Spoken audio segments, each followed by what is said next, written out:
Welcome to The Fully Lived Life, a podcast for those who are longing to pursue the full life and want to break free from anything that holds them back. Listen in as two friends, a psychologist, Dr. Mary, and a life coach, Gillian, talk about life, love, and purpose through the lens of faith, science, psychology, and life experiences. Mary. Yes? Thunderstruck. What? Hey, listen. It's a song, What? which clearly I kind of like from my youth. Mhm. However, when was the last time you would say, Mary, that you were awestruck? Oh.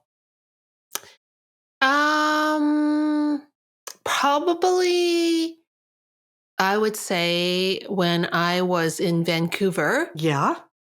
and we were looking out at the mountains at Stanley Park area, and the sun just happened to be just setting. And the way the clouds were, the way the sun was coming down, the mountains in the distant, the water, I would say I was awestruck then. And also, I have to admit, the meal I had that night when we went to a wonderful Japanese restaurant, I was kind of awestruck at that too. Hey. So- That's wonderful. So Yeah. it was like not just geographical and atmospheric, but it was also experiential. yes. Yeah. For me, it's a lot about the experience. I know love that you good love your food. food, and I know Mhm. that can create awe for you. And I love that. Yeah. Um, What about you? Yeah, for me, I mean, there's a lot of, when I was thinking about this and the science of awe, I was Mhm. thinking about a lot of things that I have found awesome or I have been awestruck with. Mhm. I know that you'll resonate with this.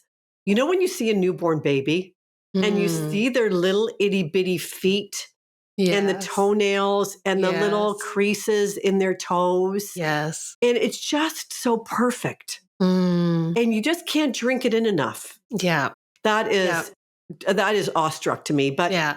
The I remember the smells. time that we were in Israel Yeah. Oh, yes. and we went to Masada, Mm-hmm. and it's in the Judean desert, Yeah. and the landscape is surreal. Mm-hmm. It is like nothing I've ever seen before. Yeah. The Judean desert is vast. Mm.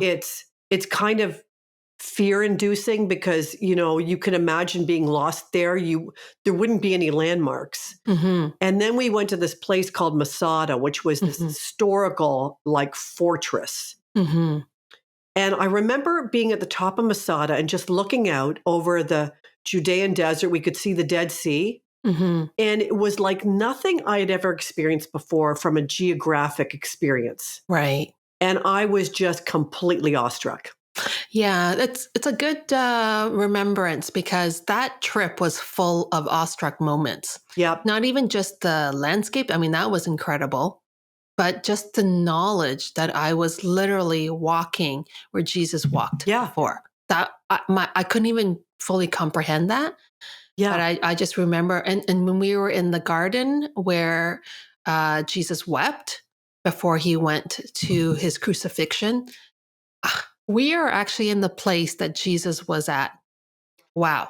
Yeah. I couldn't even fathom it fully. there were just so many moments of awe there. And Yeah. so, for our listeners, when was the last time that you really experienced awe? Mm. And actually, it's so critical for us right now Yeah. in this place of kind of barrenness Mm.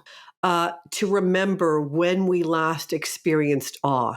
And Right. maybe for you, it was a great meal or meeting a little baby that's been added to your family Mhm. or remembering a time in your life where there was this trip that you went on where you were experiencing awe.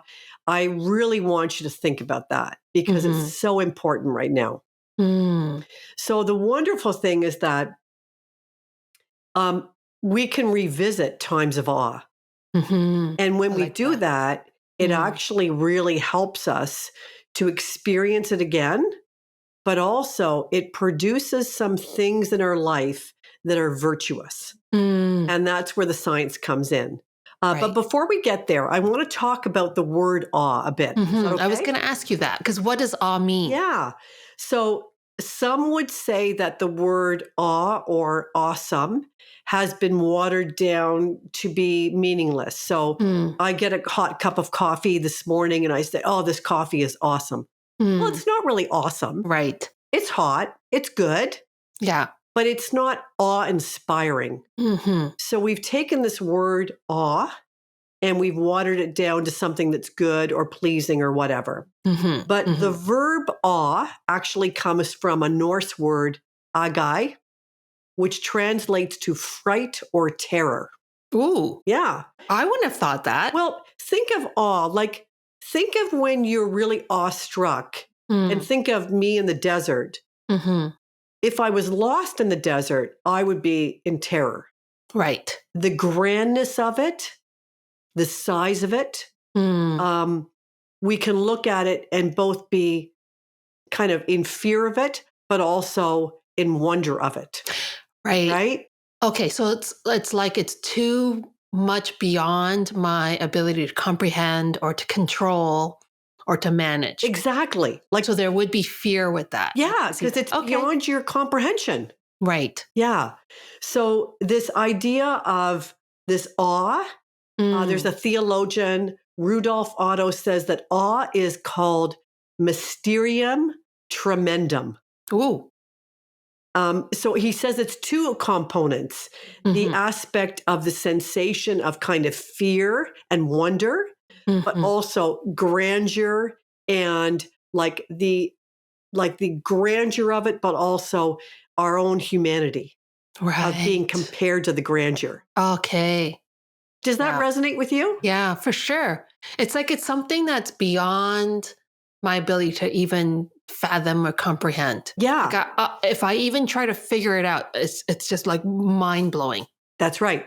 Yeah. So he says the aspect of a sensation of trembling, which comes from being in the presence of something overpowering and vibrantly alive, and the other, which is a mystery that leads to fascination and being awestruck, transfixed, astonished, dumbfounded.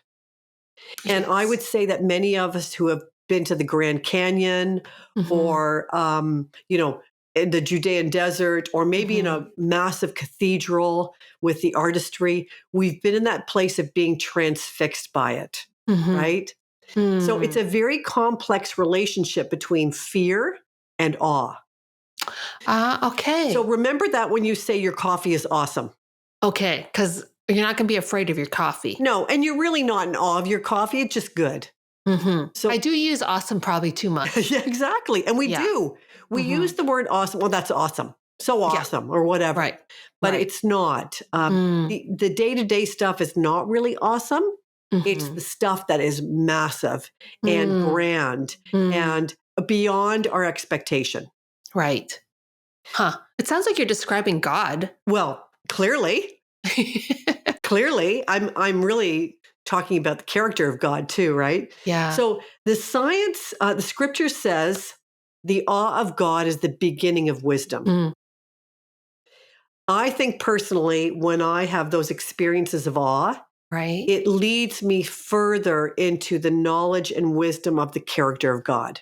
In fact, when I was standing in Masada, I was thinking how inconsequential my life is and how grand creation is, but that God allows me to experience it on this scale and how beautiful that is. Well, you can see it in the grandeur of nature, but you can also see it in the small, minute details of what you describe about a baby. But like the mystery of how both were created and how they came to being, and just the creativity and just the beyond our understanding of how it came to be. Like even a flower, just the fact that it's that color and that, beauty that it brings to this world. How did that come to be? When my kids were little, we had a zoo pass, and we would go every week. We would go to the Toronto Zoo, and we'd sort of focus on a different group of animals or animal, whatever. And I remember one time we were with the baboons. Or was it mandrills? Maybe it was mandrills. And their bums are blue. Yes. Which is fun, right? Like Yes. you've got little kids with you. They've got blue bums. You're talking about it. And I'm like, why would God choose to create this blue bum? Because he could. And Right. because he knew it would delight a 5-year-old, right? Right. Like to me, that was kind of awe-inspiring that, this wonderful creature had this big blue bum. I mean, how fun was that? And that was awe-inspiring to a 5-year-old. But we're going to talk about science and research because I love, and we both love how science, faith, and nature go hand in hand. Right. So science and research into awe have suggested that awe may be key in the formation of virtues and behaviors. Oh, interesting. In the faith realm, we would expand this to spiritual virtues and behaviors. Okay. In some research, it says that awe expands the people's perception of time, alters decision-making, enhances well-being. So when I think of that, I think of, when I'm standing in Masada or in the Grand Canyon or looking at the feet of a little baby, I'm thinking of something larger and bigger outside myself. Right. And I'm looking at the joy of creation, the wonder of it. It's perspective, isn't it? Yeah. Like it's perspective because when I'm in my little own life, I get so caught up in the stuff and the challenges and the anxieties around it. But when I step back and I see the grandeur of nature and the beauty of a flower and how a baby is created so beautifully and perfectly, it kind of brings perspective and context to my struggles. I'm not saying that as a way to shame myself or say like, well, I shouldn't feel what I feel, but it just puts it in perspective and it eases the turmoil that I might feel over those things. And I think that's why it plays into our decision making, because sometimes we get caught up in the minutia and we get caught up in worry and anxiety around minutia, and it actually pulls us away from something bigger than ourselves. But when we experience the grandeur, we go, you know what? In the realm of things, it doesn't matter. Right. And I don't have to get caught up in this worry cycle. So I don't know if this is related to it. I was just doing a coaching call with a client earlier today, and we were talking about why she does what she does. And it's bigger than herself. It's kind of crazy. So she's a single woman who left the safety of her home to move to a foreign country because she felt really led and called to help in this foreign country related to the area of human trafficking. Wow. And it's kind of like, why would she do that? Like the thing that she's called to has to be this bigger than herself, this thing that brings awe in her spirit that would allow her to say, I'm willing to sacrifice. I'm willing to do for this bigger thing that's beyond my comprehension, beyond my own abilities to do this big thing. Yeah, I would think that there's a huge sense of awe with that. Of being part of something that's so outside yourself, that's so big and so grand that it makes a difference in the world. Right. It's that thing we talk about, people who are people of faith about, God's kingdom come, his will be done. There's something about us that wants to be part of this bigger picture beyond our comprehension thing. Yep. That allows us to be part of this bigger thing, be willing to sacrifice for it, and be able to experience joy in it, even as we don't always see the results of it immediately, because we know that we're part of this bigger thing. Yeah. So I want to tell you about the scientific study. So they took a group of participants in this study, and they had two groups. One group was taken into a eucalyptus forest, and these trees were beautiful, and they were, 200 feet big, and they were quite grand. And they were taken into this eucalyptus grove, and they were asked to just spend time looking at these trees. Then they took another group, and they just had them stare at the building. Okay, I want to be part of group one. I know, me too. I don't want to be staring at the building. Yeah. But what happened was the group, they spent equal times. The group that was with the eucalyptus trees was seeing something bigger than themselves that was living that was giving, that was nurturing, that was nourishing. And the group that was looking at the building was just looking at a pile of bricks, man-made. Guess what happened? The group that was looking at the eucalyptus grove had a better sense of self-esteem. They had more joy and peace in their life. Wow. They were able to make decisions quite quickly because they were able to look through it a lens of a different angle of grandeur. Wow. Whereas the group that were looking at this brick building had no change at all in their spirit. Wow. I did not know that. So this is one of those things where we have a friend, Wendy, who is a forest therapy guide, and she took us for a forest therapy walk. Yeah. And now physicians are prescribing forest therapy as a way to deal with mental health issues, as a way to deal with health and wellness issues. And we can tell from experience that it had changed us, didn't it? Yeah, sure did. Like just being around other living, breathing things in nature gave us perspective. Right. You have to wonder when you think about the evolution of humans, where we started off living off land and now we essentially live in concrete cities, that as we've moved further and further away from that, we've experienced more mental health issues, more stress, a much more narrow focus on just consumerism and productivity and all of that. We've kind of lost sight of the grandeur, like the words grandeur, the words awe.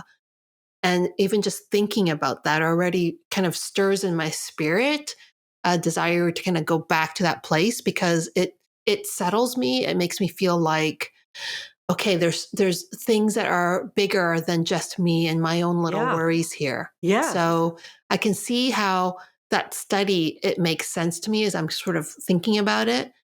But also, what does that mean for us as humans, as we think about nature and life and God and, things that are bigger and beyond ourselves, and how we need to actually pay attention to that. Yeah. And, even beyond nature, it could be going to a gallery or to a symphony, right, where the composition of the music and the artwork takes you to a place of awe and wonder. That is so true. Right? You're right. So how do we cultivate this virtue of awe? So scripture points to the idea that awe can be cultivated as we learn and meditate on the character of God. And we touched on that, right? This then leads to this positive effect of growing the spiritual values of words that we would say would be the fruit of the Spirit: love, joy, peace, patience, kindness, goodness, gentleness, faithfulness, and self-control. When we're seeing something outside ourselves that's so grand and awe-inspiring, we have a perspective on ourselves.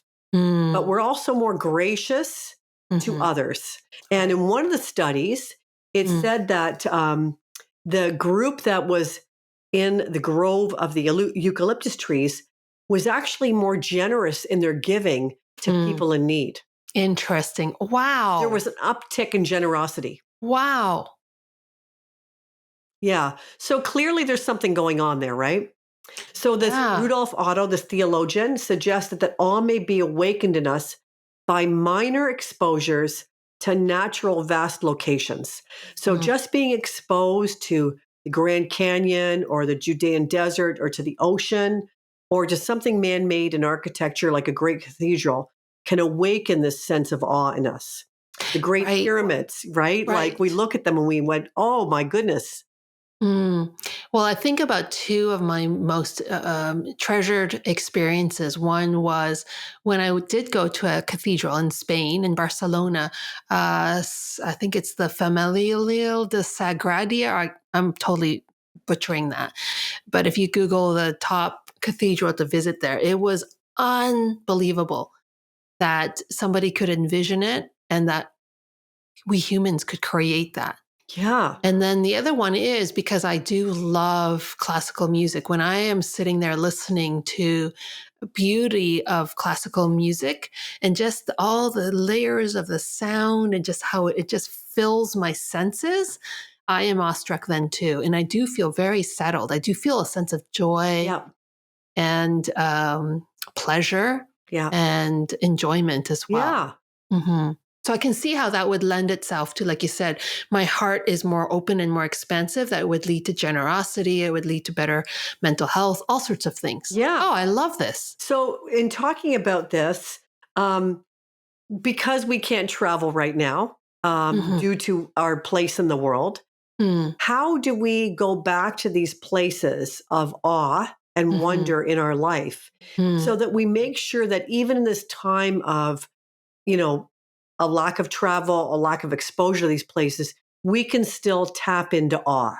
Because Right. you know what? I don't want to ride out 2-3 years without awe in my life. Like, I don't want the last time in my life to be awestruck was 3 years ago when our grandson was born, Right. or 3 years ago when we were at Masada.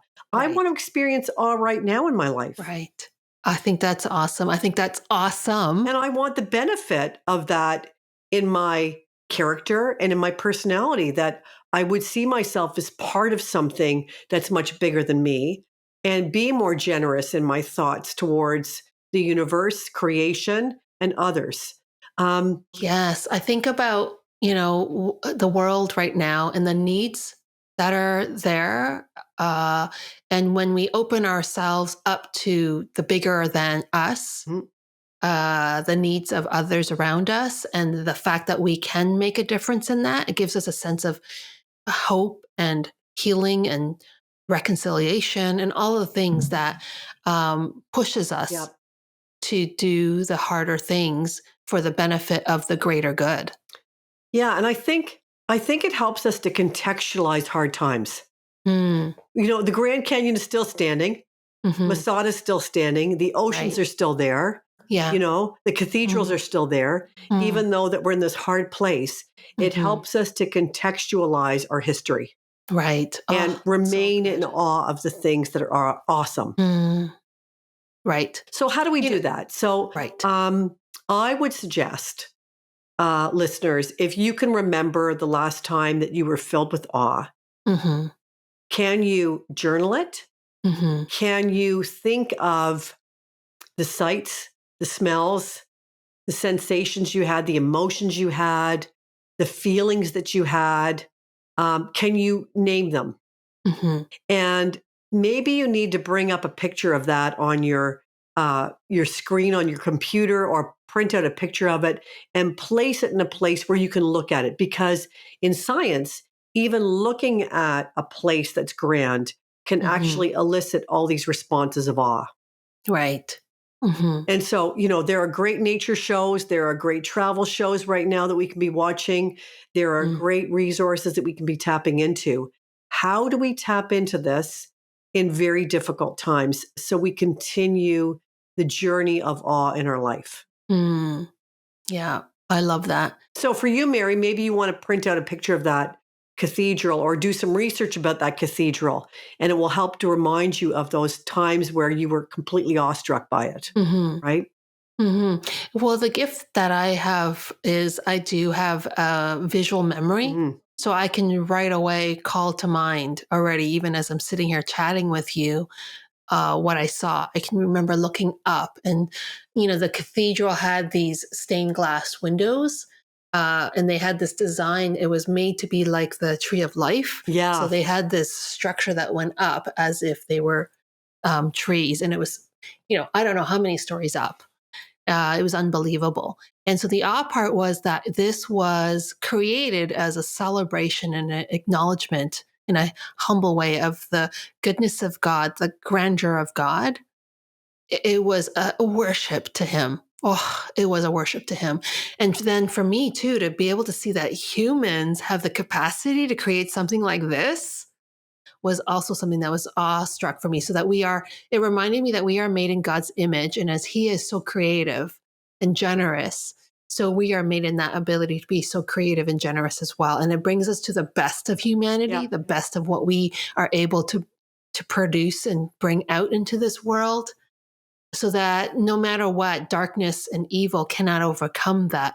The goodness of God, the goodness of God in us, and what he's asking of us to show up, to be that light, to be that love. I mean, all those things just right now, just even doing this podcast, I'm so filled with, wonder and awe and joy just to be reminded of it. So imagine if we're doing this on a regular basis, just to call to mind, like you said, things that have brought us awe. Yeah. And I would add to that, like make it as 3D sensory as possible. So not just visually, but if there's sounds of nature, if there's smells, and if you kind of surround yourself with all the senses, I think that would be just a way to alight that sense of awe.